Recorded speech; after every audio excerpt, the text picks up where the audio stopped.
তাশরিফ খান, যার জন্য আমার আজকে বইমেলায় যাওয়া। বইমেলার শেষ দিনটায় শুনেছি তাশরিফ খান নাকি বইমেলাতেই থাকবে, তাই চলে গেলাম আজকে বইমেলাতে। আর এই যে দেখা হয়ে গেল তাশরিফ খানের সাথে। আর তার 22-এর বন্যা বইটি বের হয়েছে এবারের বইমেলাতে। তাশরিফ খান এই বইটি লিখেছে 2022-এ যেই বন্যাটি হয়েছিল তা নিয়ে। আসসালামু আলাইকুম ফ্রেন্ডস, সবাই কেমন আছেন? আমরা আলহামদুলিল্লাহ ভালো আছি।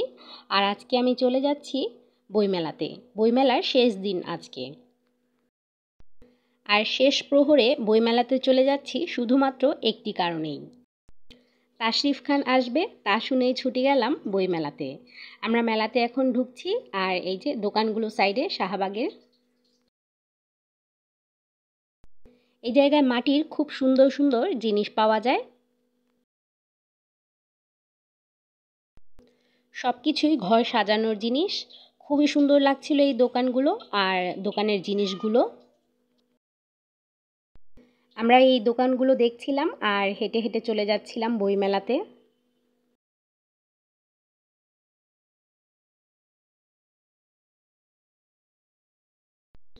চলে এসেছি বইমেলায়। এই যে দোকানগুলো দেখছি, এখন খুব একটা ভিড় ছিল না, সন্ধ্যার পরের দিকে বেশ অনেকটাই ভিড় হয়েছিল। এই যে এখন অনেকটাই ফাঁকা।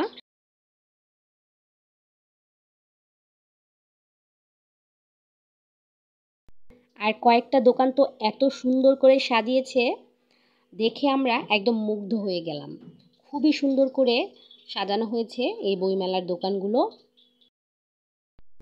আর এই দোকানটায় আয়মান সাদিক, মুঞ্জেরিন ওদের বই পাওয়া যায়, তবে ওরা ছিল না। বেশ অনেকটাই ভিড় ছিল ওদের দোকানটায়।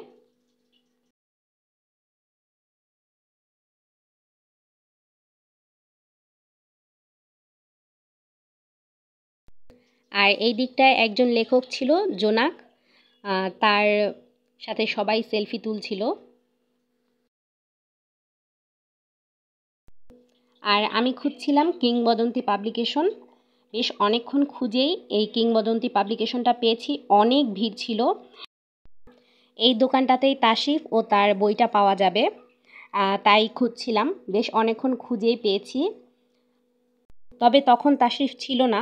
আমরা প্রায় 3টার দিকে গিয়েছিলাম, মেলাটা ওপেন হওয়ার সাথে সাথেই। আর এই যে তারপর একটু ঘোরাঘুরি করলাম তাশরিফের আশায়। আর এই দোকানটাও খুবই সুন্দর ছিল। প্রায় প্রতিটি দোকানই খুবই সুন্দর সুন্দর করে সাজিয়েছে ওরা।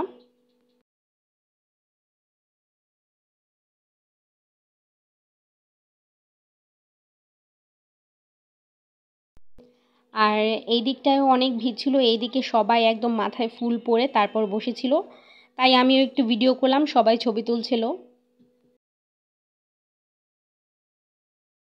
তবে আমি কাউকেই চিনতে পারিনি, এরাও হয়তো লেখক ছিল কোনো বইয়ের। যাই হোক, তারপর আমরা অনেকক্ষণ ঘুরলাম। আর এই 2টা প্যাভিলিয়ন আমার কাছে খুবই ভালো লেগেছে। আর আমরা বেশ কয়েকটা বই দেখলাম। এই যে এটা ছিল রান্নাবান্নার, রোজকার রান্না। তারপর পদ্মা সেতু নামে একটা বই দেখেছিলাম আমরা।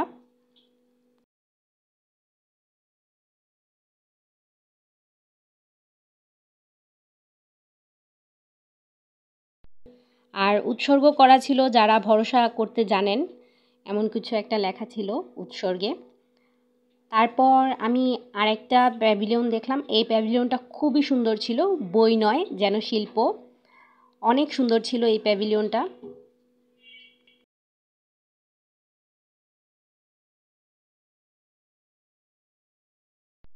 আর এই প্রকাশনীতে সব বড় বড় গুণী লেখকদের বই ছিল, যেমন হুমায়ুন আহমেদের বই। তারপর আরও বড় বড় লেখকের বই ছিল এই দিকটায়। এই প্যাভিলিয়নটা আমার কাছে সবচেয়ে বেশি ভালো লেগেছে। খুবই সুন্দর ছিল এইটা, অনেক আকর্ষণীয় একটা প্যাভিলিয়ন ছিল।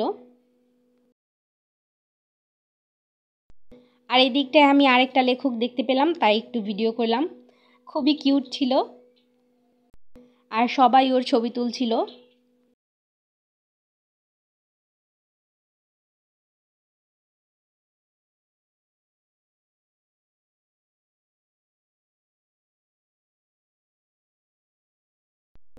এই দোকানটা দেখো কি সুন্দর, খুবই সুন্দরভাবে সাজিয়েছে। আর যখন লাইটিং করেছে একটু সন্ধ্যা হওয়ার সময়, এই সময়টায় আরও বেশি ভালো লেগেছিল।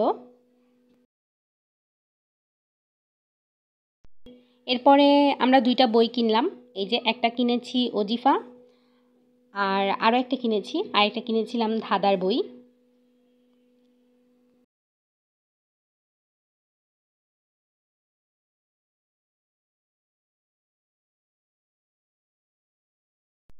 আর ধাঁধার বইটা ছিল কালিদাস পণ্ডিতের।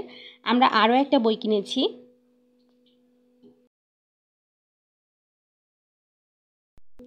আর এখন প্রায় সন্ধ্যা হয়ে আসছে। যতটা সন্ধ্যা হচ্ছে তখন আরও মানুষের ভিড়টাও বাড়ছে। আমরা যখন এসেছিলাম তখন এতটা ভিড় ছিল না। এখন আমরা আরেকটা বই কিনলাম। আমরা কিনেছিলাম পদার্থ বিজ্ঞানের বিস্ময়।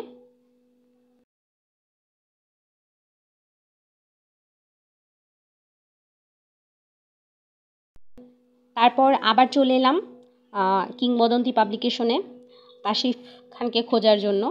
তখন ওই জায়গা থেকে বলল যে সে নাকি বাগানে আছে। তখন আমরা চলে গেলাম বাগানে। আর এই যে লম্বা একটা লাইন, এখানে আসলে 2-3টা লাইন ছিল, বেশ লম্বা লম্বা 2-3টা লাইন ছিল, একটা ছেলেদের একটা মেয়েদের। আর এই যে মাঝখানে তাশরিফ খান সবাইকে অটোগ্রাফ দিচ্ছিল আর সেলফি তুলছিল। 2022-এ যখন বন্যা হয় তখন একটা লাইভ ভাইরাল হয়েছিল। আর তখন থেকে আমরা তাশরিফ খানকে চিনেছি, আগে চিনতাম না। আর তখন থেকেই বন্যার যতগুলো লাইভ ছিল, যত ভিডিও ছিল আমরা সব দেখেছি। আর তখন থেকেই চেনা। আর এইবার 22-এর বন্যা বের হয়েছে বইটি, তাই আমরা চলে এলাম দেখতে। আর তাশরিফ খানকেও দেখলাম সামনে থেকে একদমই। সবার সাথে খুবই বিনয়ী হয়ে হাসি মুখে সেলফি তুলছিল তাশরিফ খান। এটা দেখে খুবই ভালো লাগছিল। আর প্রচুর ভিড় ছিল এই জায়গাটায়।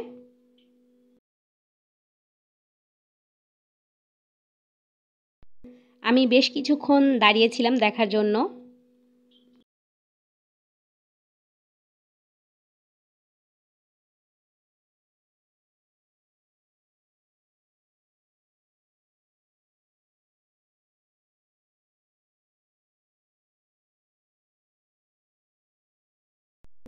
তাশরিফ খানকে দেখা শেষ করে আমরা চলে এলাম আইসক্রিম খাওয়ার জন্য। এই জায়গায় রোলার কোস্টার আইসক্রিম বিক্রি করছিল।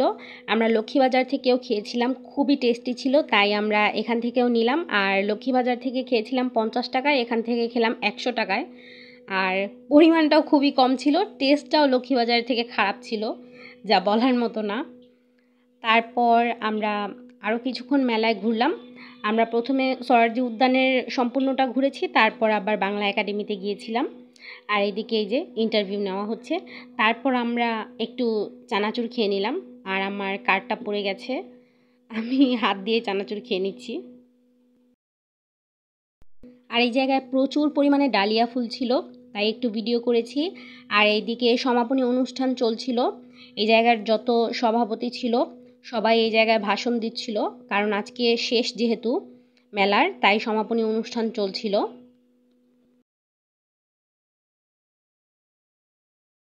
আর এবার আমরা চলে এসেছি বাংলা একাডেমির এই সাইডটায়। এই জায়গার দোকানগুলো আরও বেশি সুন্দর ছিল। আমরা বিকেল দিকে এই জায়গায় প্রথমে আসলে হয়তো ভালো হতো, আমরা ভুল করে ফেলেছি হয়তো। এই জায়গার দোকানগুলো অনেক সুন্দর ছিল।